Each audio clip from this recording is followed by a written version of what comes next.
क्या तू मन का राजा है, तू दिल का राजा है, तू तेरे जो जमेगा वही करेगा, बात तो किसी की मानेगा नहीं। छोटा किरोड़ी मानते हो? छोटा किरोड़ी मानते हो, मुझे अपना भविष्य मानते हो, अपने आने वाली राजनीति का मुझे नेता मानना बनाना चाहते हो। और नरेश मीणा एक बार जब मैदान में एक बार घोषणा कर दी, एक बार मैदान में उतर गया तो बैक नहीं होगा। चाहे फिर कोई सा भी दबाव आए, कोई सा भी लोभ लालच दिया जाए, नरेश मीणा पीछे नहीं हटेगा। मैंने घोषणा करी 27 तारीख को नॉमिनेशन भरूंगा तो भरूंगा, और हजारों की तादाद में लोगों को इकट्ठा करके नॉमिनेशन की तैयारी। दिल्ली में कौन सा वो रास्ता बचा है, कौन सी वो गली बची है, और राजनीति की भाषा में कहा जाए तो कौन सी वो खिड़की बची है जहां से टिकट की उम्मीद अंतिम समय में? मुझे एक खूबसूरत सी शाम है, नरेश मीणा है, और ये Delhi Mumbai express way highway है। जयपुर से दिल्ली जा रहे हैं नरेश भाई। अब भी उम्मीदें बाकी हैं क्या कि आपको टिकट मिल जाएगा? देखो, राजनीति में है तो अंतिम समय तक उम्मीद रखते हैं, और अभी भी उम्मीद है कि कहीं न कहीं किसी न किसी कोई न कहीं से दरवाजा खुल जाए और हमें भी कांग्रेस से मौका मिल जाए। तो अंतिम समय तक देखते हैं, जब तक टिकट डिक्लेयर नहीं होता जब तक तो उम्मीद है। मैं आपका एक वीडियो देखा आज, और आप कह रहे थे कि 27 तारीख को दमखम के साथ में नॉमिनेशन भरेंगे। एक बयान उससे पहले दिया था कि डॉक्टर किरोड़ी लाल मीणा के परिवार से अगर कोई चुनाव लड़ता है तो नरेश मीणा चुनाव नहीं लड़ेगा। अभी बीजेपी ने अपनी लिस्ट और अपने कैंडिडेट का नाम भी घोषित नहीं किया है, उससे पहले ही आपने ऐलान कर दिया। देखो, परसों आचार संहिता लागू हो गई और बड़ा चुनाव है, लोकसभा चुनाव एक बड़ा चुनाव होता है, समय कम है, एक एक दिन एक कुछ जो घंटे निकल रहे हैं वो भी हमारे लिए बहुत कीमती है। ऐसे में मैंने कल घोषणा करी कि मैं 27 तारीख को नामांकन डालूंगा। मेरी तो इच्छा यही कि भाई कांग्रेस पार्टी मुझे टिकट दे और कांग्रेस पार्टी मुझे चुनाव लड़ाए, लेकिन मैंने ये भी तय कर लिया कि मेरे को चुनाव लड़ना है, क्योंकि 44 साल उम्र हो गई। कई सालों से वेट कर रहा हूँ कि कब पार्टी मौका दे, कब पार्टी से चुनाव लड़ूं। विधानसभा में ट्राई किया था, विधानसभा में नहीं मिला, और मजबूरीवश निर्दलीय चुनाव लड़ा, लेकिन जनता ने अच्छा आशीर्वाद दिया, अच्छे वोट आए, और अब फिर से लोकसभा में अपना भाग्य आजमाऊंगा। क्योंकि मुझे ऐसा लगता है कई बार बड़े नेताओं ने जो बड़े ओहदों पे बैठे हैं उन्होंने मेरी राजनीतिक हत्या करने के कई बार प्रयास किए हैं। तो मुझे लगता है कि अगर मैं जनता के पास जाऊंगा, जनता से अपनी बात रखूंगा, तो जनता मेरी फीलिंग्स को समझेगी, मेरे दर्द को समझेगी, और मुझे मौका देगी, आशीर्वाद देगी, और दौसा की जनता मुझे जिता के भेजेगी। क्या आपको उम्मीद है कि डॉक्टर किरोड़ी लाल मीणा का, एक बार मुझे वो संदर्भ याद आ गया कि डॉक्टर किरोड़ी लाल मीणा का एक बार पार्टी ने टिकट काट दिया था, वो जनता के बीच में गए और चुनाव जीत के आए। क्या आपको लगता है कि क्योंकि लोग आपको छोटा किरोड़ी बोलते हैं, क्या वो इतिहास फिर से दोहराया जा सकता है? दौसा और नागौर राजस्थान की सबसे चर्चित सीटें हैं। दौसा की जो लोकसभा सीट है, जहां से राजेश पायलट जी, पंडित नवल किशोर शर्मा जी, सचिन जी पायलट साहब और किरोड़ी लाल जी सांसद रहे हैं, लेकिन पिछले 10 साल से दौसा में जो सांसद रहे, जसकौर जी मीणा रही, उसके पहले हरीश जी मीणा रहे, दौसा की जनता को ऐसा लगा ही नहीं कि कोई सांसद रहा है। क्योंकि दौसा की जनता ने जब किरोड़ी लाल, राजेश पायलट जैसे नेताओं को देखा हो, और फिर अचानक से 10 साल में जो सांसद वहां आए, उनके जो काम करने के तरीके थे वो जनता में नहीं जाते थे, जनता के बीच में नहीं रहे, तो उसको देख के दौसा की जनता को ऐसा लगता है कि हमें उसी स्टाइल का नेता चाहिए, जो खूंखार टाइप का नेता। नहीं, खूंखार नहीं, मैं कहना चाहता हूँ जो सबको साथ लेके चले, लेकिन जो सड़कों पे रहे, जनता के बीच में रहे, जनता के लिए लड़ाई लड़े। अभी आज आप देख रहे होंगे ईआरसीपी का मुद्दा पूर्वी राजस्थान का बड़ा मुद्दा है, और मैं देख रहा हूँ कि जितने भी यहाँ नेता जो घूमते हैं, उस ईआरसीपी के मुद्दे पर भी केवल किरोड़ी लाल जी ने आवाज उठाई थी, उन्होंने सभाएं करी थी। बाकी किसी भी एमएलए और सांसद के ने यहाँ पे ईआरसीपी को लेकर कोई आवाज नहीं उठाई। आज ईआरसीपी को बीजेपी वालों ने लागू किया है, लेकिन ये क्या गारंटी कि लोकसभा चुनाव के बाद वो ईआरसीपी का जो प्रोजेक्ट इन्होंने घोषित किया वो धरातल पे उतर पाएगा। तो जनता चाहती है कि जो यहाँ के पूर्वी राजस्थान के जो मुद्दे हैं, जो बड़े मुद्दे हैं, उनके लिए कोई ऐसा नेता आए जो उन मुद्दों पर सड़कों पर लड़ाई लड़े। और आप जानते हो महेंद्र जी, ये सब लोग, दौसा के लोग जानते हैं कि किस तरह से नरेश मीणा ने एक बार किसान और युवाओं के लिए सत्याग्रह आंदोलन किया, और दौसा में मेन सिटी में गांधी जी की मूर्ति पर माला पहनाते हुए मेरी गिरफ्तारी हुई, लाठीचार्ज हुआ। दौसा के लोग विश्वविद्यालय से जुड़े हुए, वो जानते हैं कि नरेश मीणा ने हमेशा संघर्ष की राजनीति की, छात्रों में रहा तो छात्रों के लिए हितों की लड़ाई लड़ी, और अब जब मैं छात्र राजनीति से ऊपर उठकर जब बड़ी राजनीति, मुख्यधारा की राजनीति में आया हूं, तब भी मैं किसानों के लिए, युवाओं के लिए लड़ाई लड़ रहा हूं। ये सब जनता, दौसा की जनता जानती है, दौसा की जनता जानती है। 27 तारीख का जो आपने ऐलान किया है, मुझे डॉक्टर किरोड़ी लाल मीणा 27 तारीख के ऐलान से मुझे डॉक्टर किरोड़ी लाल मीणा और डॉक्टर जसवंत यादव, जो अलवर में कद्दावर नेता, इनकी याद आती है कि इन्होंने, इनकी जो राजनीतिक शुरुआत रही, दबाव की राजनीति रही, धमकियों की राजनीति रही, देखो महेंद्र जी, तभी पार्टियों ने इनको टिकट दिया। देखो महेंद्र जी, मैंने राजनीति में किसी तरह का दाग नहीं लगने दिया। अब जब मैंने घोषणा कर दी है तो मुझे पता है अगर मैं इस घोषणा से बेक होता हूं, मैं इस घोषणा से अगर चुनाव, अब भी मैंने जब घोषणा करने के बाद अगर मैं चुनाव नहीं लड़ता हूं तो मेरे पे ये भी दाग लगेगा कि कहीं मैंने किसी तरह का समझौता तो नहीं कर लिया, मैंने किसी से कोई पैसे का लेन देन के दबाव में आकर तो समझौता नहीं कर लिया। और नरेश मीणा एक बार जब मैदान में एक बार घोषणा कर दी, एक बार मैदान में उतर गया तो बेक नहीं होगा, चाहे फिर कोई सा भी दबाव आए, कोई सा भी लोभ लालच दिया जाए, नरेश मीणा पीछे नहीं हटेगा। मैंने घोषणा करी 27 तारीख को नॉमिनेशन भरूंगा तो भरूंगा, और हजारों की तादाद में लोगों को इकट्ठा करके नॉमिनेशन की तैयारी मैंने आज से चालू कर दी। आज मैं कार्यालय देख के आया हूं अभी दौसा, और मैंने आज से मेरी युवा टीम को लगा दिया है। पीले चावल हम गाँव जाके पीले चावल बांटेंगे। अभी मैं एक दो दिन टिकट का और वेट कर रहा हूँ, कांग्रेस और बीजेपी के टिकटों का इंतजार कर रहा हूँ। और ये बात सही है, मैंने कहा था कि किरोड़ी लाल जी के परिवार में से अगर कोई चुनाव लड़ेगा तो मैं निर्दलीय चुनाव नहीं लड़ूंगा।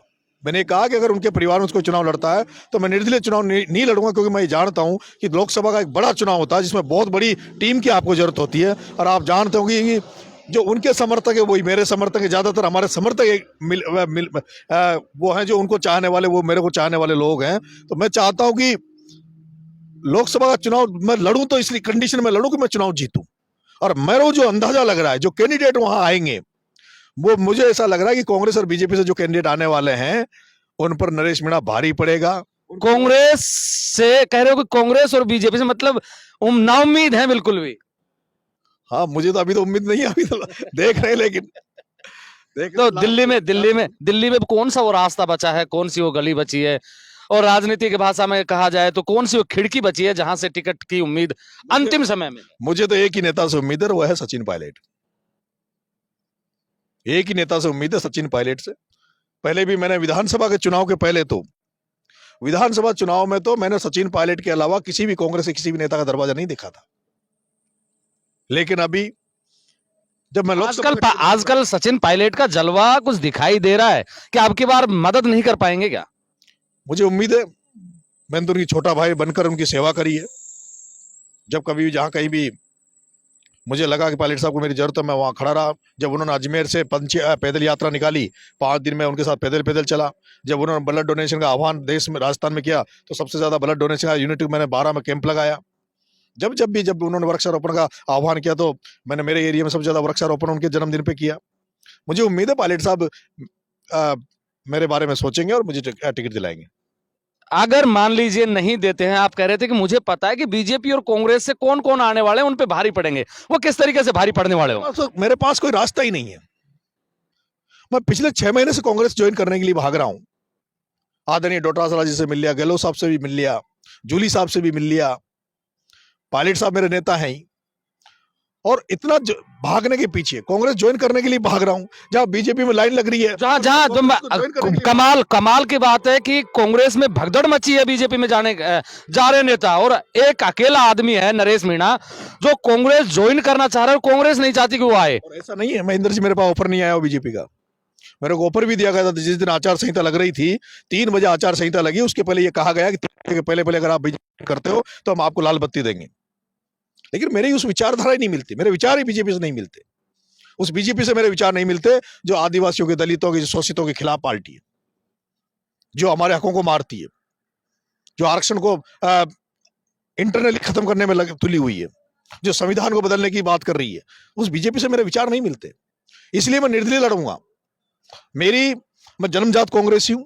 मेरे पिताजी कांग्रेस में ब्लॉक अध्यक्ष रहे, मैंने कांग्रेस एनएसयूआई में जनरल सेक्रेटरी रहा। आत्मा मेरी कांग्रेस के इर्द गिर्द घूमती है, इसलिए कांग्रेस से उम्मीद कर रहे हैं। विचारधारा से समझौता नहीं होगा? बिल्कुल। मैं तो चाहूं तो 2 और भी पार्टियां राजस्थान में, देश में, कांग्रेस बीजेपी के अलावा और भी पार्टियां हैं। कई पार्टियों से, अगर दूसरी पार्टी से भी जाकर मैं चुनाव लड़ सकता हूं।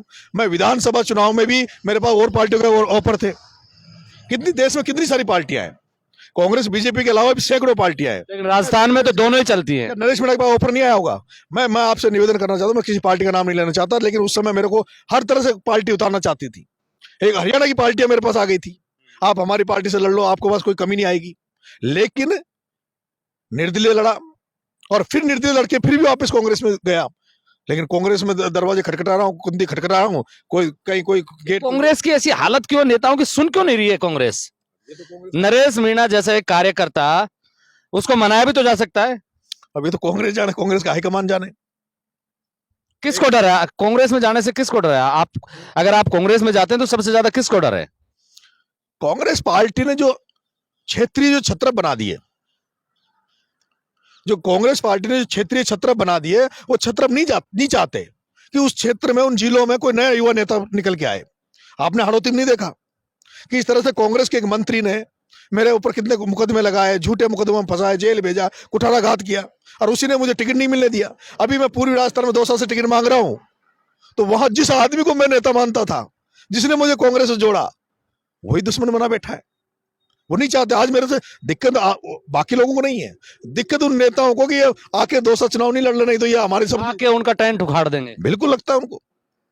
और मेरी कार्यशैली भी ऐसी है, जिस दिन 2 साल में सांसद बन जाऊंगा, जिस दिन 2 साल में चुनाव लड़ लूंगा, नई टीम खड़ी कर दूंगा। जो ये नेता मंत्री संतरी जो अपने बेटियों को बेटों को नेता बनाना चाहते हैं, उनकी दुकानें बंद कर दूंगा, नए लड़कों को खड़ा कर दूंगा, नए लड़कों को एमएलए प्रधान बनाऊंगा, प्रमुख बनाऊंगा। ये इशारा मुरारी लाल मीणा की तरफ तो नहीं है कहीं आपका? उन सब नेताओं पे जो अपने बच्चों को नेता बनाना चाहते हैं। और मैंने देखा है पूर्वी राजस्थान में, और विशेष रूप से मीणा समाज में, केवल पूर्वी राजस्थान में मीणा समाज में जो नेतागिरी कर रहे हैं, या तो खुद के लिए कर रहे हैं, अपने बच्चों को भविष्य को बनाने के लिए कर रहे हैं। सारे के सारे नेता आप देख लो, किसी को बेटी की चिंता, किसी को भतीजे की चिंता, किसी को भाई की चिंता है। फिर हमारी चिंता कौन करेगा महेंद्र भाई? हम क्या जिंदगी भर सड़कों पे घूमते रहेंगे, जिंदगी भर थैला उठाते रहेंगे, जिंदगी भर सड़कों पे इन्हीं के नारे लगाते रहेंगे? हमारा क्या हुआ? 44 साल तो उम्र हो गई, आधे और हो गए, थोड़े दिन बाद में बूढ़े हो जाएंगे, थोड़े दिन बाद में निमट जाएंगे। जब हाथ पांव काम करना ही बंद कर देंगे, फिर नेतागिरी काय की करेंगे? ये लास्ट चुनाव है, अंतिम चुनाव है दौसा का। बड़ा आक्रोश है आपकी आंखों में। जनता के बीच में जा रहा हूं, और भरोसा कि जिस तरह से नेताओं ने मेरी हत्या की, जनता मेरी हत्या नहीं करेगी। पायलट साहब ने क्या कहा आपसे? पायलट साहब से उम्मीद है, इसीलिए दिल्ली जा रहा हूं आज। बुलाया है या फिर खुद जा रहे हैं? मुझे नहीं बुलाया, मैं सिर्फ पायलट साहब को शक्ल दिखाने जा रहा हूं कि पायलट साहब आशीर्वाद लेने जा रहे हो कि बॉस टिकट नहीं दिया तो मैं चुनाव लड़ रहा हूं। वो मैंने पहले कह दिया अच्छा, कि साहब मैं चुनाव लड़ूंगा। क्या कहा फिर पायलट ने? क्या कहा? क्या तू मन का राजा है, तू दिल का राजा है, तू तेरे जो जमेगी वही करेगा, बात तो किसी की मानेगा नहीं। वो क्या चाहते हैं? अब मुझे क्या पता वो किसको चाहते हैं। नहीं, वो चाहते क्या है आपके बारे में? मुझे तो ऐसा लगता है वो मेरे को छोटा भाई मानते हैं, और मेरे हितों के बारे में समझते हैं, सोचते हैं। और ये इसीलिए मुझे सचिन पायलट को मैं बड़ा भाई मानता हूं। लेकिन राजनीति में कब तक मैं अगला चुनाव 2028 में होगा विधानसभा का। 4 साल में पता नहीं, मेरे पास साधन संसाधन है मैं 4 साल में। और आजकल तो बीमारियां इतनी हो गई, कल अटैक आ जाए, कल साला कुछ और हो जाए, कल ही मर जाए, फिर क्या होगा? अभी दिल्ली जा रहे हैं, बीच में एक्सीडेंट हो जाए, मर जाए, फिर क्या होगा? एक बार दौसा की धरती पर आजमा लेंगे। पहले लोग कहते थे, जब मैं जयपुर में यूनिवर्सिटी में दौसा में जब घूमता था, कि इसको तो यहाँ लोग जानते हैं, उधर हाड़ौती में कोई नहीं जानता।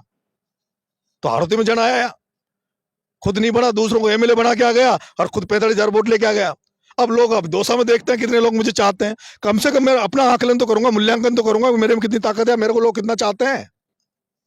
और ये सार्वजनिक जीवन में, राजनीतिक जीवन में अगर आपको अपना मूल्यांकन करना है, लोग कहते हैं मतलब अपना वजन तोल के दिखाओगे कि मेरा इतना वजन है। बिल्कुल, लोग ये कहते हैं कि किरोड़ी लाल जी मीणा के बाद में मीणा समाज में नरेश मीणा हमारा भविष्य है। तो मैं देखूंगा ना कि आप मुझे भविष्य मानते हो कि नहीं मानते हो।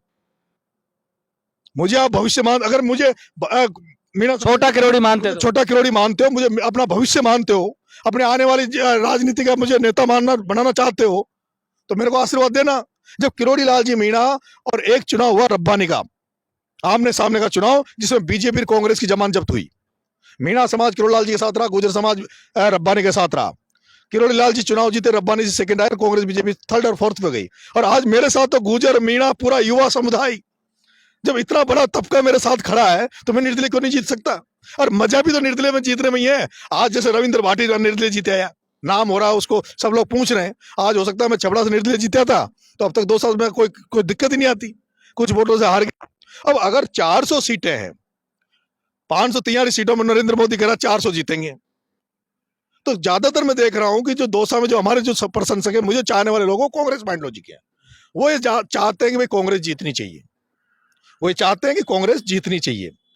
लेकिन अब मैंने ठेका थोड़ी ले रखा है कांग्रेस का, जब कांग्रेस मेरे बारे में सोचे नहीं, मेरे बारे में कांग्रेस के दिल में कहीं जगह नहीं है, तो फिर मैं कौन ठेका लूं? वो बाकी जगह हारेगी, दौसा में भी हार जाएगी। और गलती से अगर नरेश मीणा सांसद बन के चला गया तो सोचो ना फिर क्या होगा। जब इस एक्सप्रेस वे से उतरूंगा ना, उसके पहले मोदी और ये कांग्रेस वाले नेता थाड़ी लेके खड़े रहेंगे नरेश मीणा के आगे। मैं इसलिए दौसा की जनता से कह देना चाहता हूं कि दौसा राजेश पायलट, किरोड़ी लाल मीणा, नवल किशोर की धरती है। आपको दबंग दमदार नेता चाहिए तो नरेश मीणा को बना देना, नरेश मीणा को एक बार आशीर्वाद दे देना, पूरी दिल्ली की संसद भी हिलेगी, दिल्ली भी हिलेगी, और दौसा की जनता जान जाएगी हमें नेता मिला है। ठीक है महेंद्र भाई, राम राम। ये नरेश मीणा है। और सच तो यही है कि राजनीति में युवाओं के साथ में जिस तरीके से नेता अपने बेटे पोतियों को सेट करने में लगे हैं, जब युवा इस तरीके से दहाड़ता है, चिंगाड़ता है, तो लगता है कि दौसा में कुछ नया होगा। और ये तो चुनाव के बाद पता लगेगा कि कौन कितना दम रखता है। हालांकि नरेश मीणा का नाम है, चुनाव का परिणाम बताएगा कि अगला भविष्य नरेश मीणा का क्या रहेगा। आप मेरे साथ देख रहे हैं ब्लैक एंड व्हाइट सच। मैं महेंद्र यादव। जय हिंद, जय भारत।